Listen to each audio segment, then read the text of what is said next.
Well, hello there. Welcome back to the channel. Today I'm working on the 2008 Chevy Trailblazer again, and as promised, we're going to be installing a lowering kit. So I want to show you guys the parts right quick. All right, so this is the kit that DS Performance sells, and so we've got Belltech Front Strut, and we'll get into these, a good bit later, but we're going to get those installed. We're using the front springs. These are the modified upper control arms. There's actually two versions of these, and because you can actually buy these upper control arms from places like Summit, and the main difference is these arms actually have this area milled down to give a little bit of extra clearance for the ball joint. So if you're only lowering it like 1 or 2 inches, that's not a big deal, but once you go down to 3 inches or anywhere close to that, or hit a really hard pothole or something like that, this is actually pretty important to have, so it keeps the ball joint from catching on this, and it can actually snap the ball joint if this is not here. So so we've got that going on. We're gonna get these guys put in. We're also doing an airbag delete, so I'll show you guys that. We've got some rear springs, and we've also got some rear shocks. These are also Belltech, so we'll go ahead and get the truck up in the air, as I call it, and go ahead and start working on getting some of this stuff out, and I'll show you guys what you need to do to get this installed.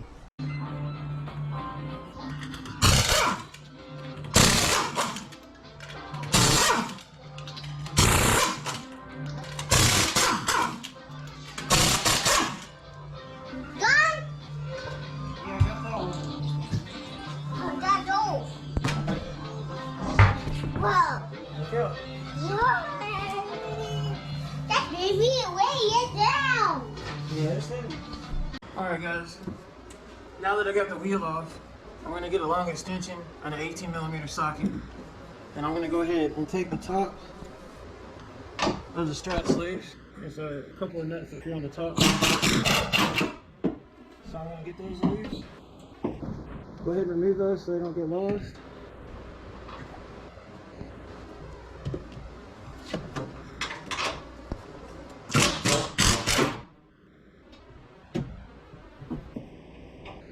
And that's that. And while I'm up here, I'm going to go ahead and take off that side. Alright guys, the next thing we're going to do is remove the 15mm bolt from the upper control arm. Go ahead and undo this wiring right here. Give you a little bit more slack. You're not going to need a whole lot, but it's just a good idea to undo the wiring from this. So, now that we've got a wedge knocked in here, we should be able to wrap it up. Alright guys, we're going to take a 24mm socket and remove the nut for the lower perch. Alright, I'm going to talk about this for just a minute because a lot of people seem to have trouble getting these off. And so I'm going to give you a couple of ideas. I've taken off a bunch of them. I've never had any trouble. So first of all, you can see that there's a center spot in here. Now, this one's actually got a hex head in it. I guess you're supposed to be able to stick an Allen key in there to support it while you tighten the nut down, which I'm not really sure why you would need to do that. But anyway, what you can actually do, one way you can get this off, is you can tap a pickle fork in here behind it. And you don't need a whole lot of pressure, and you're not going to knock it off with just a pickle fork, because this is a rubber bushing in here that this is holding, and or that's holding this in. So if you put a pickle fork behind here and tap it in where it gets a little pressure on it, you could take a hammer and tap on the front of this bolt, and most of the time it'll pop out. If you got one being really stubborn, what you want to do is go ahead and screw your nut back on like this. And you don't want the bolt sticking out, but this nut's rounded off, so it's pretty safe to smack it a little bit, and usually that'll get it off. And then if that's all you've really got to work with, I mean, you can pretty much wedge anything behind here. Even if you got a couple of power bars or something, the idea is that you just want some even pressure on the back side of it, kind of pushing outward on it. So you can actually heat this up, this metal part right here, a little bit with a torch, and a lot of times that'll help if you're hitting it and it won't come loose. A lot of times you can just heat this guy up right here a little bit, and you know, it'll pop off that way. Just about any 2-jaw puller will work. And I've got one 2-jaw puller here. This is kind of a fancy one. You don't need one exactly like this. This is just one. This is like a bearing puller that I use a lot. And this is probably how I'm going to do it, just for the demonstration of the video. And but you can set this thing up, and this particular puller actually tightens down the jaws, so you can see that it's tightened down behind that perch now. And I can run this guy in here, and you know, that's just going to separate these two pieces. And hopefully the light's good here. But this is probably, if you got a 2-jaw puller, this is probably going to be, I would say, the easiest way to get this off. And you don't have to beat on it or anything. But you know, that should pop it off right there, no problem. Another thing you can do is actually, if you've got an air hammer, you can put like a blunt tip on the end, and you can put it right on the end of this bolt inside that that hexagon hole. And usually you can tap it a couple times and this thing will come right off too. And honestly, that's probably the fastest and easiest way to do it. But that's another option. And of course, you can do that with heat. You know, there's also a lot of different kind of 2-jaw pullers. I've heard of people using battery post pullers. I mean, you can get just about any kind of 2-jaw puller will fit on here. So it's not super complicated. But I'll go ahead and pop this guy off for you. Let's see, this is a 19. I always use my impact. But I'm just gonna bump this thing. And there you go. So it don't take a whole lot. It's just a matter of, you know, getting everything set up in the right spot, and you know, being able to get the right amount of pressure on it and all that good stuff. So that's really all there is to that. And you know, I've seen on the forums where people have been fighting with this thing. I've even seen some people saying that they've been working on it for a couple of days and couldn't get it off. And you know, it's just really not that difficult. I understand this car is not rusty, but I've dealt with some that were rusty too. And all this is a tapered shaft, and you know, it's just seated down on there. And so I know that rust and stuff can get inside of there, but if you use the suggestions I mentioned, you shouldn't have any trouble getting that thing off. Even if you got to go do like a free tool rental at you know, auto parts store or something, and grab you a 2-jaw puller. You know, there's just really not that much to it. So I figured I'd go over that with you guys a little bit, because like I said, I've heard a lot of people have a lot of trouble with that. So now that we've got this lower perch off, and we already have the nuts off the top, so we're literally just going to bring this whole entire assembly out. And you kind of have to play with it a little bit because of the sway bar end, but it will come out. I'll see you guys on the tool bench. So now that we've got this thing out of the truck, there's a couple of things we're going to do. I'll go over with you now. Alright, so we got our assembly laying up here on the bench. I think that'll work. We're going to remove this bolt and separate the perch from the strut assembly. And then the next thing we're going to do is actually compress the spring, go ahead and remove the center nut, and then release the spring. And we'll get our new strut assembly and get it all put together. And we've got some spacers and stuff in here, so we'll look at all that stuff. If you don't have spring compressors, what you can actually do is, before you jack your truck up, so it's still sitting on the ground, wheels still on it, the whole 9 yards, take this center nut off of the strut while it's in the truck. Leave these on here at first. And honestly, it may not really make that much of a difference, but every time I've done it, I left the bolts in the strut bracket and took a center nut out. And this is actually the strut itself. So when you unbolt this on both sides of the front, you go ahead and jack your car up. What it's going to do is it's going to let this spring out. So the strut's actually going to come apart in the truck, and but that's going to release your spring and all the tension on the spring. And you know, that way when you take everything apart, your spring's already loose, you can get this lower perch off like I just showed you, and you know, go ahead and pull your spring and your strut out of the bracket up top, and then you can go up and undo your 18mm nuts on the bracket itself and bring it out too. And that way it's already apart. You don't have to worry about compressing the springs or something flying somewhere on you or anything like that. So like I said, I've done this several times. It works fine. Now that I think about it, I probably should have just did that because it's actually a lot faster. But I'm going to use the spring compressors because that's the proper way to do it.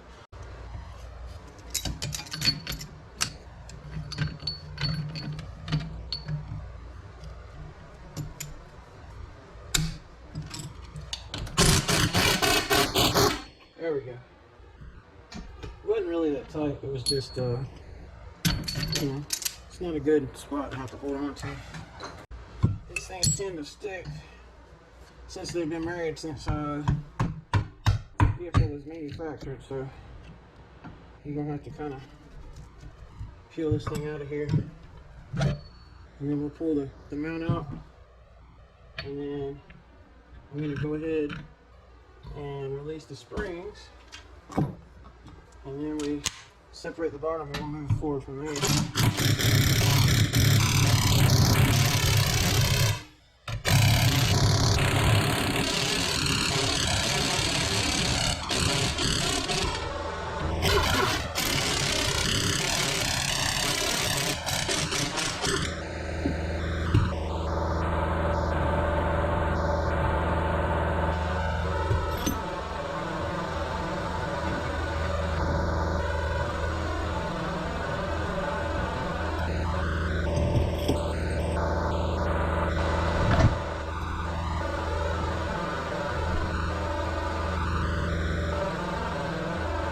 So weird.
Alright, so now that we've got the perch removed from the strut, I went ahead and got the new unit out here where we can get a look at it.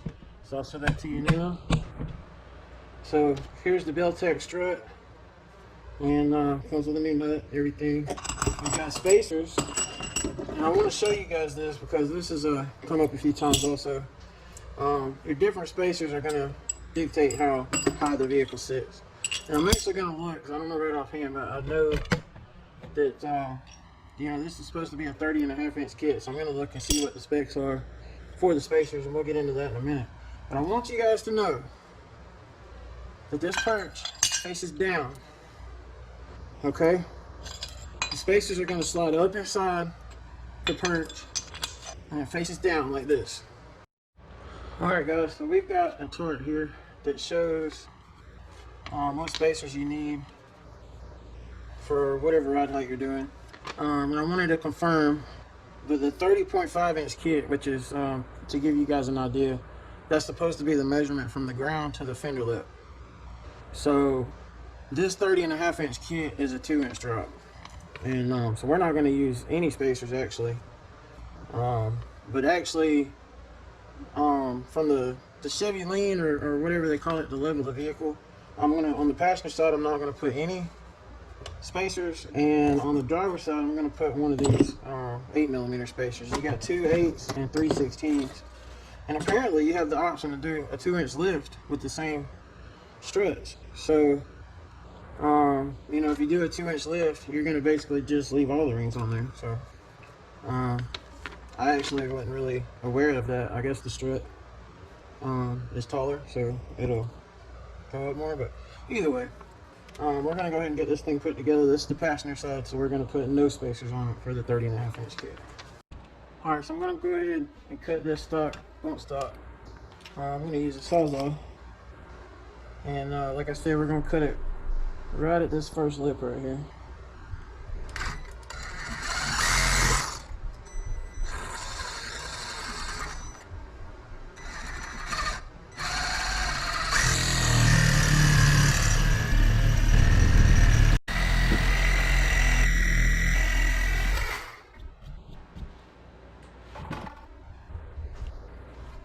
You're gonna take this piece and you're gonna throw it in the trash. See the trash can over there? It's right there. Alright, so the next thing, while I'm thinking about it, I'm gonna go ahead and clean up this perch. There's always a little bit of rust and corrosion and paint from the stock struts left over. And so you can take a piece of sandpaper or whatever and just kind of clean that stuff out. I'm gonna use a ball horn. Just gonna clean this thing out real quick.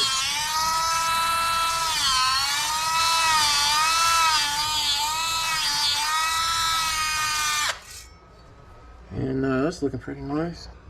Get on this side a little bit.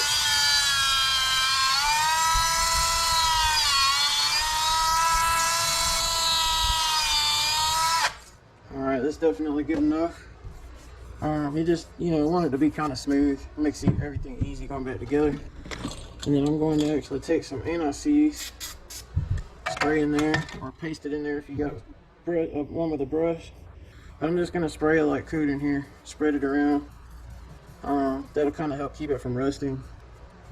And, you know, make everything easier to get in there. And if you need to take it back apart, you know, you can do that too. Alright guys, we're going to go ahead and get this assembly put together. So on the passenger side, we're not using a spacer ring. So we're going to slide this plate on here. And this piece they're calling the, what does it say, air gap or whatever. I guess it leaves an air gap.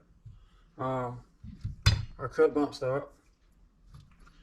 And we're going to slide our stock isolator on here, and at that point we're going to put our spring on, and you want to make sure that it's, you know, seated all the way down in the perch. And we're going to take our stock isolator for the top, and we're going to put our large spacer, then we're going to put the upper mounting plate bracket on here, our other spacer, concave washer, whatever you want to call it, and then we'll put our nut in here. What we're going to do is we're going to slide the top up into the strut tower. Go ahead and get the bolts lined up in there, and then slide the perch onto the mounting bolt. And hopefully this will catch everything. See if I can get the light a little better. Alright, so I'm going to slide this guy up in the perch on the strut tower. Go ahead and slide this on. Start our nut. And it's that simple. So I'm going to go ahead and run these bolts in. This bolt nut down right here.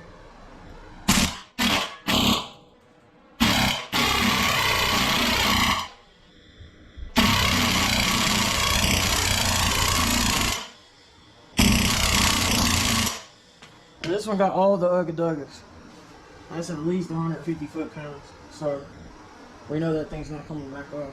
So now I'm going to go ahead and put the nuts back into the top of the strut right quick, and the strut assembly will be done. So, alright, so you guys can see now that the strut assembly is in place, everything looks good there.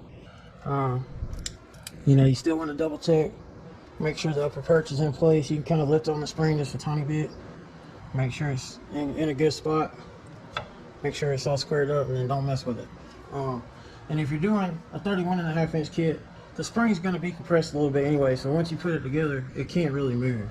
So what we're going to do now is we're going to go ahead and get this clip released right here. You got to go on the inside, and it's got this weird little plastic piece that hooks in there on the inside. So once you pop that out, your ABS wire is completely free of the upper control arm. And so you got a 21mm bolt on the front and the rear, or left side and right side of this control arm. So I'm going to take my ratcheting wrench, 21, and I'm going to go ahead and get these bolts started.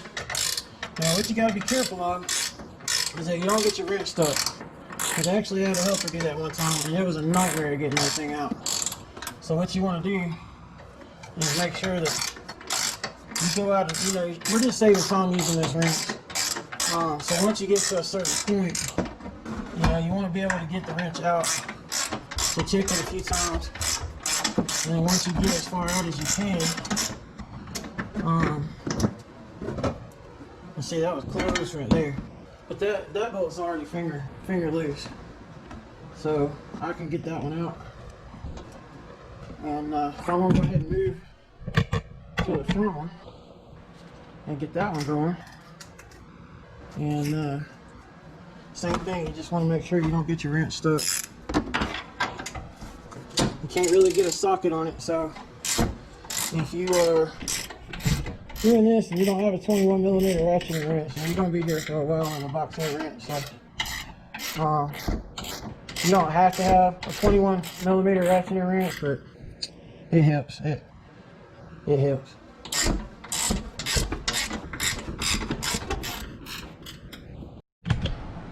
Alright guys, I almost forgot about something that will probably be extremely helpful. I've heard a lot of people complain about not being able to get the upper control arm bolts out because they hit the body. Now let me show you a very simple trick to get this done. What you're going to do, make sure that I got the camera angle right here. You're going to take the bolt all the way out. The bolt is out of the nut on there, so you can see that it moves around. And you're going to leave it in the control arm. You're going to do the same thing on this side. Then you can slide the control arm back and remove both the bolts and the control arm. Alright, pro tip number 37.875, subsection 3. Compare your control arm. I've also seen a lot of people posting that they can't get their caster adjusted properly or something along those lines. And it was simply that they put the control arms on the wrong sides of the car. You can see this thing's got an offset. This is the passenger side. And you can see which way it's offset. This is facing up as it was in the car. And so we got our match over here. It's in the same offset direction. You want your plate on the top.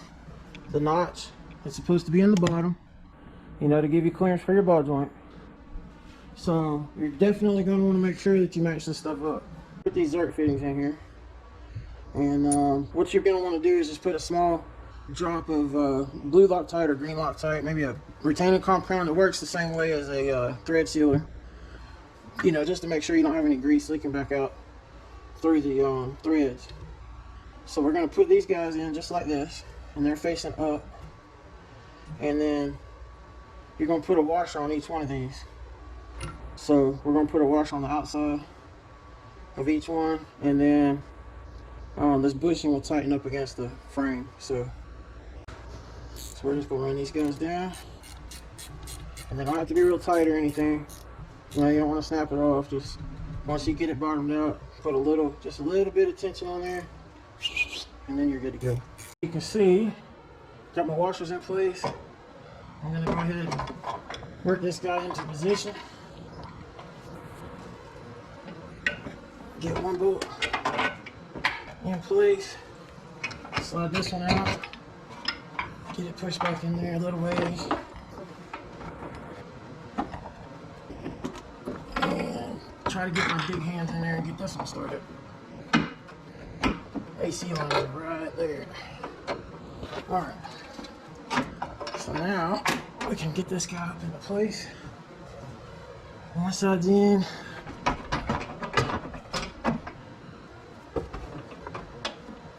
I'm going to go ahead and start the bolt. Obviously you want to screw it in as far as you can by hand. Also at this point, just to make things easier for myself, I'm going to turn this thing down just a little bit and go ahead and grease both of these joints up. It's just easier to get to them right now.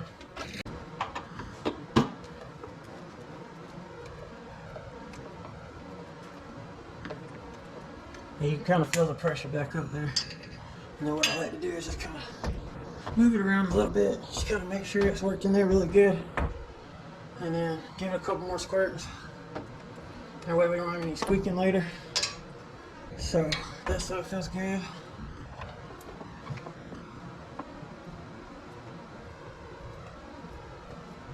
Got some grease coming out a little bit on this one. Move it around. Give it another pump or so. And then just to keep it clean, I'm going to grab a rag and wipe the excess grease off of there. Alright, so what we've got here is a failure to communicate between the ball joint and the upper control arm, that is. So what the deal is right now is there's actually powder coat inside the hole and actually some slag. So it was really nice of them to, the manufacturer, to clean this thing out and make it to where you didn't have to modify it to use it. So I'm going to take a rasp into the hole and try to smooth the slag out, and then I'm going to take a different size ball hone and try to knock the rest of the powder coat out. So y'all bear with me for a second.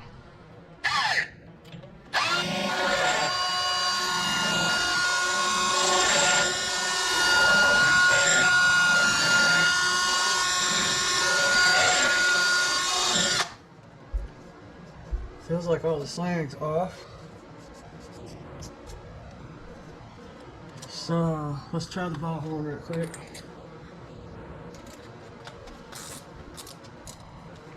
See if we can get this thing rest of the way smoothed out.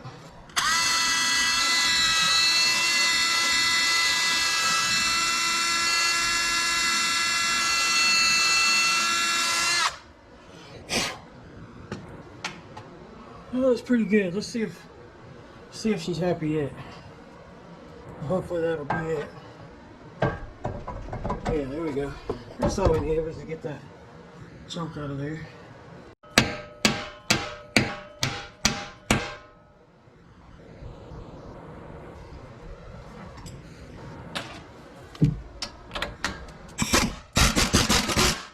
Alright.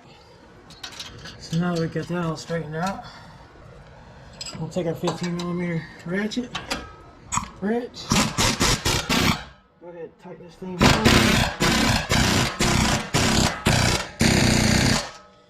Alright, so we're going to go ahead and mount this one back in. And there's nowhere to put the factory clamp on this control arm. So what we're going to actually do is zip tie this right here. And that's pretty much it for this side as far as adding the parts. And I'll come back with this guy right here and really put some pressure on it. Anytime you're doing something like this, it's another tip. This is tip number 38.5, alright? Don't ever wrap your hands around the bottom of anything that you're prying on. Keep your hands flat. That way you can push on it. If for some reason it slips or something, there's way less of a chance of you destroying your hands. So just gonna make sure this thing's nice and tight. Come back over to the other side. We're gonna do the same thing. On this side we're pulling twist, so you don't have to worry about, you know, the positioning of your hands as much. When you're pushing on something, it's definitely a good idea to keep your hands, you know, palm the tools. Don't wrap your fingers around them. But these need to be really tight. And it wouldn't hurt to come back maybe in a few weeks or something after you have installed them and double check these bolts and make sure that you got them tight enough. You don't really want one of these things to come out. Alright guys, I'm up under the truck. Got a jack stand under here in case any of you guys are wondering. Basically what we're gonna do is take a 21mm, and there's 2 bolts on the rear and 1 bolt on the front. Hopefully that's not too close to focus. And so what we're gonna do is we're gonna crack these guys loose, and we're gonna take a pry bar and go right in this slot right here, and we're gonna push the control arms all the way in. That looks okay, I think. So you may not be able to see details, but maybe you can. All right, here we go. I'll have to flip the footage over right about now so you guys don't get drunk.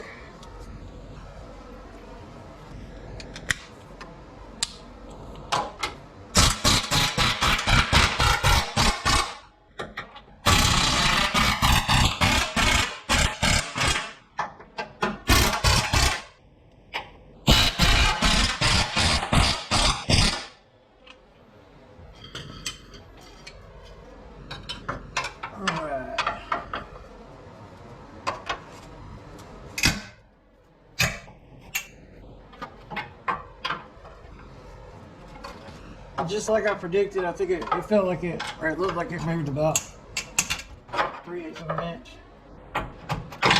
Maybe a quarter, but it looked more like about 3/8. But you just want to make sure it's as far in on both points. And we're going to tighten this sucker back down, and then I'll check it with the torque wrench. Alright guys, this is the point where the next time you see this truck, we're going to be working on the back. So I'm going to go ahead, get the driver's side done. And I'm going to remind you guys again to, on the driver's side, like I said, we're going to put one of the 8mm rings under the perch on the driver's side to try to help level the truck out. And we're going to clean the powder coat out of the ball joint socket. Make sure that's ready to go. And that's pretty much it. Everything else is going to be the same as this side. And I'm just going to go ahead and get it knocked out because I can get it done about 48.3 times faster when I'm not videotaping it. So, alright guys, we're moving on to the back of the truck here. I went ahead and got it hooked in the air again, as you can see. And I got the frame on jack stands because we're going to need a jack to raise and lower the rear end. Alright guys, I'm going to go ahead and remove the open bolt. Again, that's an 18mm, so pretty straightforward. Alright, so now we've got the one underneath the truck. And basically, you just need a 18mm wrench and a socket, preferably a deep well. We're going to go ahead and pull this one out.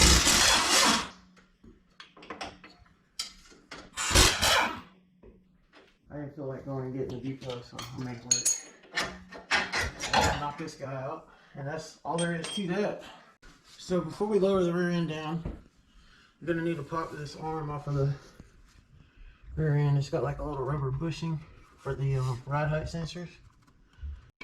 Come on, man. Yeah. Yeah. Ugh. Little stiff. Okay.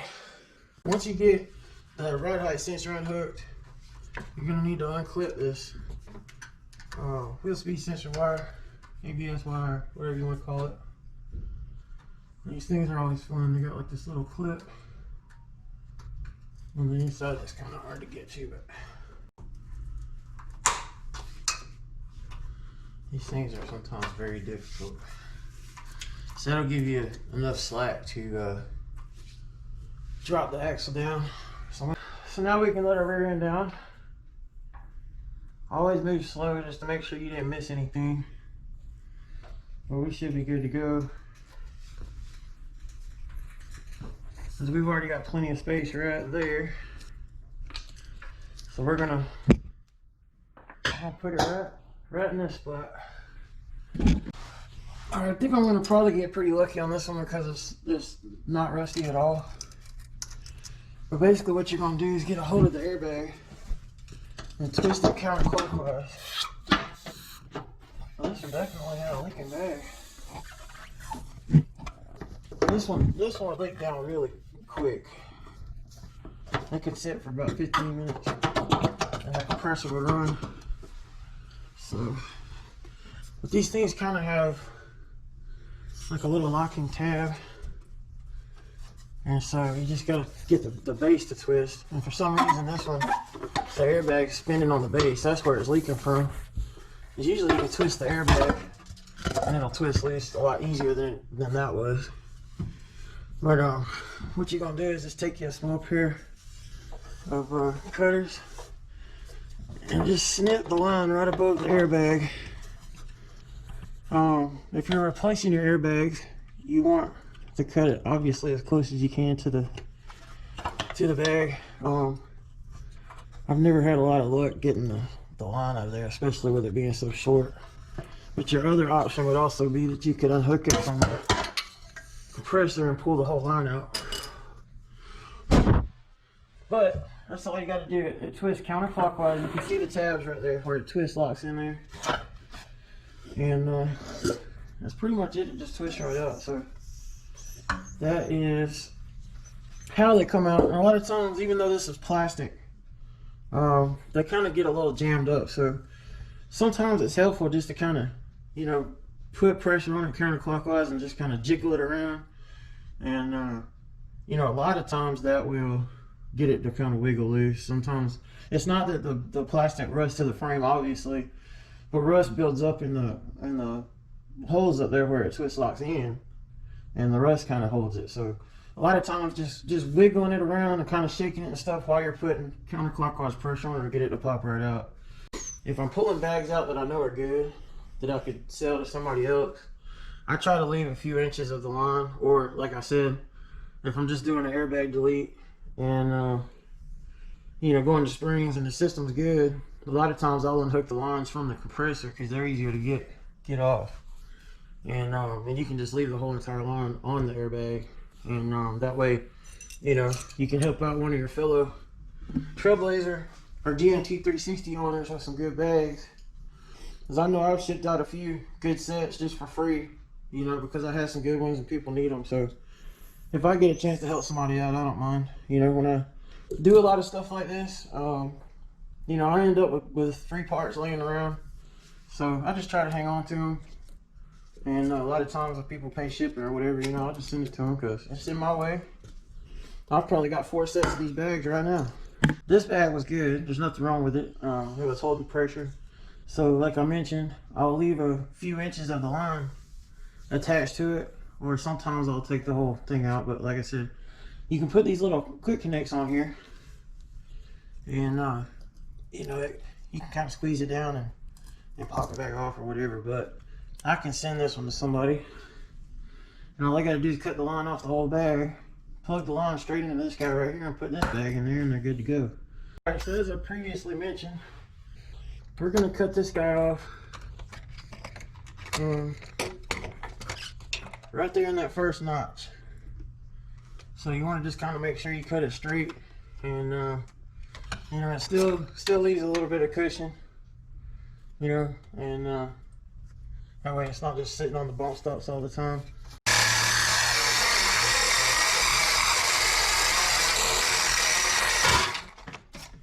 All right. I'll go ahead and cut the other side, and then we'll get the springs in. So when you put it into place, obviously the smaller side goes down, and these springs have flat contact surfaces, so they should be fine as far as you know, like squeaking or anything like that. So I'm gonna turn this spring to where it sits on the perch and basically stays level. And so we're going to set both the springs on the perches, and then we're going to raise the rear end to get those into position.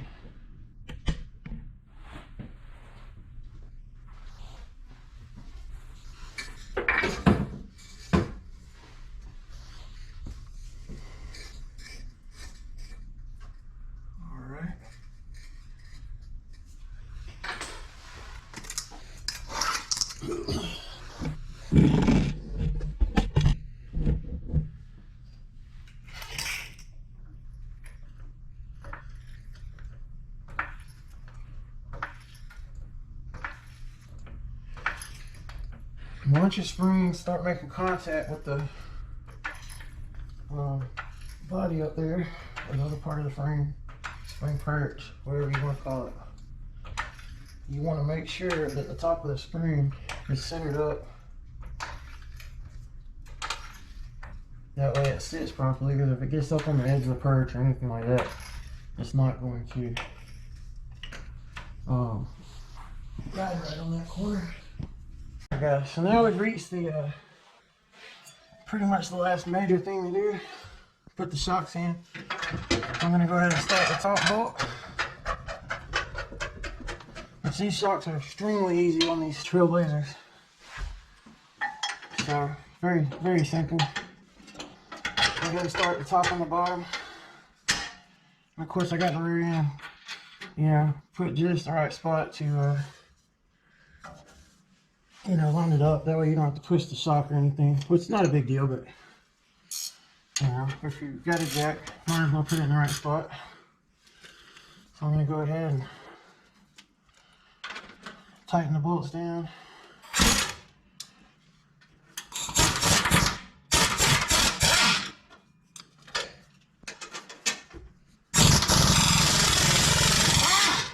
And don't take a whole lot. I've got this turned all the way down.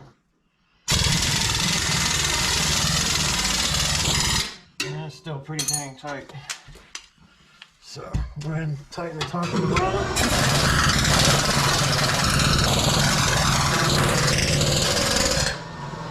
Run that one on number